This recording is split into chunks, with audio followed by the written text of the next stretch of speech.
পাকিস্তানের মতনই ক্রিকেটটা খেললো। প্রথম 6 ওভারে পাকিস্তান 52 রান করে ফেলেছিল কেবল 1 উইকেট হারিয়ে। দেন 10 ওভার শেষে 75 রানে 3 উইকেট। সেইখান থেকে 106 রানে পাকিস্তান অল আউট হয়ে যায়, মানে 31 রানে 7 উইকেট পাকিস্তান হারিয়ে ফেলে। তাই বললাম পাকিস্তানের মতনই ক্রিকেটটা খেললো। কিন্তু আমার এখানে প্রশ্নটা হলো, ইন্ডিয়া কি ইন্ডিয়ার মতো ক্রিকেটটা খেললো? আমি বলবো না, ইন্ডিয়ার মতো ক্রিকেটটা খেলতে পারেনি, খুবই একটা এভারেজ ক্রিকেট খেলেছে এইটা পাকিস্তান টিম। তাই আমরা জিতে গেলাম। যদি কোনো একটা ভালো টিম হতো, অস্ট্রেলিয়া ইংল্যান্ডের মতো একটা ভালো টিম হতো, তাহলে কি এটা হতো? না, আমি এইখানে বলতে চাইছি, এই যে তোমার ইন্ডিয়া 20 ওভার শেষে 176 রান করলো। রিচা ঘোষ শেষে এসে একটা দারুণ ইনিংস, 17 বলে 34 রান করলো 200 স্ট্রাইক। তার জন্য তোমার ইন্ডিয়া 176 রান করতে পারলো। না হলে হয়তো তোমার ইন্ডিয়া 150 রানও করতে পারতো না। এই রিচা ঘোষের ইনিংসটা খুবই একটা ইম্পর্টেন্ট ইনিংস ছিল। 20 ওভারে 120টা বল হয়, যার মধ্যে ইন্ডিয়া 46টা বল ডট বল খেলেছে। এই যে তোমার স্মৃতি মান্দানার স্কোর বোর্ড দেখছো, 44 বলে 68 রান করেছে, 154 প্লাস স্ট্রাইক রেট। স্কোর বোর্ডটা দেখতে দারুণ লাগছে, কিন্তু ভাই কতগুলো চান্স পেয়েছে, কত ডট বল খেলেছে, এটার ধারণার বাইরে।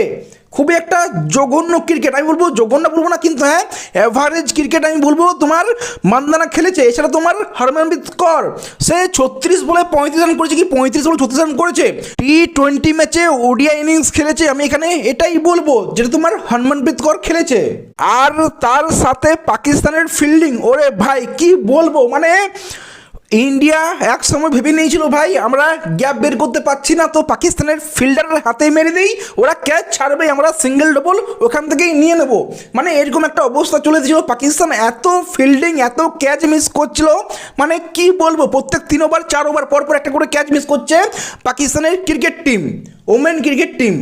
এইটা ভাগ্যিস ইন্ডিয়া ওমেন ভার্সেস পাকিস্তানের ওমেন ম্যাচ ছিল, না হলে ভাই পাকিস্তানের মিডিয়া বলতে শুরু করে দিত এই ম্যাচটা ফিক্সিং ম্যাচ, ইন্ডিয়া ভার্সেস পাকিস্তানের ম্যাচ। তাই কিভাবে বলবে যেটা ফিক্সিং ম্যাচ? এত ক্যাচ কী করে মিস করে একটা টিম, বলতে এখন পারছে না, তাই এখন সবাই চুপ।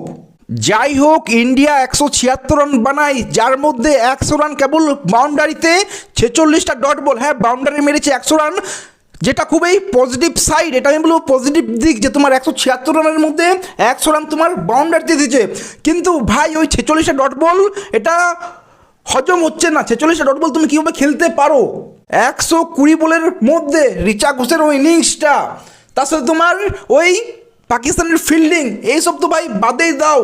তাই আমি বললাম ইন্ডিয়া 64 রানে খুবই একটা বিগ মার্জিনে তোমার ইন্ডিয়া জিতলো। কিন্তু তাও আমি বলবো ইন্ডিয়া খুবই একটা অ্যাভারেজ ক্রিকেট খেলেছে। মনে রাখবে, এটা তোমার পাকিস্তান টিম, এটা কোনো ইংল্যান্ড বা অস্ট্রেলিয়া নিউজিল্যান্ডের মতো কোনো একটা বড় টিম না, জাস্ট একটা কেবল পাকিস্তানের টিম।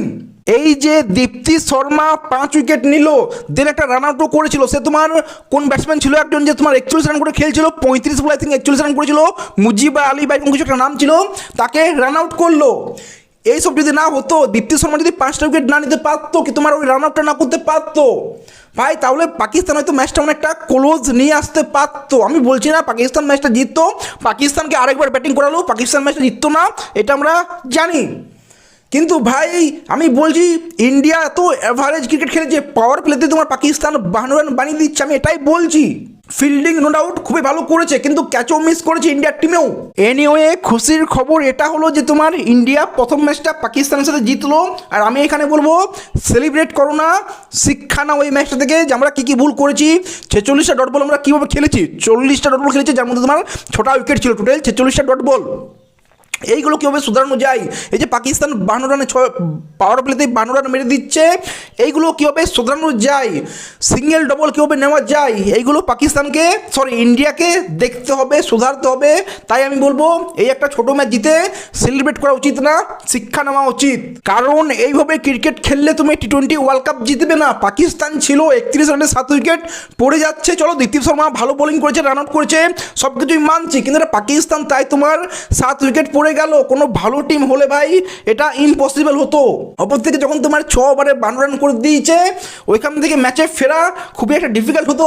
চলো ইন্ডিয়ার স্পিনারদের উপরে আমাদের ভরসা বেশি, কিন্তু তাও আমি বলবো এখানে ইন্ডিয়াকে একটু চিন্তা ভাবনা করা উচিত। যদি তোমার ইন্ডিয়া টি-20 ওয়ার্ল্ড কাপটা জিততে চাই, বড় বড় টিমকে হারাতে চাই, তাহলে ইন্ডিয়াকে একটু চিন্তা করা উচিত, যেটা আমার মনে হয়। চলো এই নিয়ে তোমাদের কি মনে হয় কমেন্টে জানিও। ভিডিওটা ভালো লাগলে লাইক শেয়ার সাবস্ক্রাইব করে দিও। দেখা হচ্ছে পরের video. Take care, see you.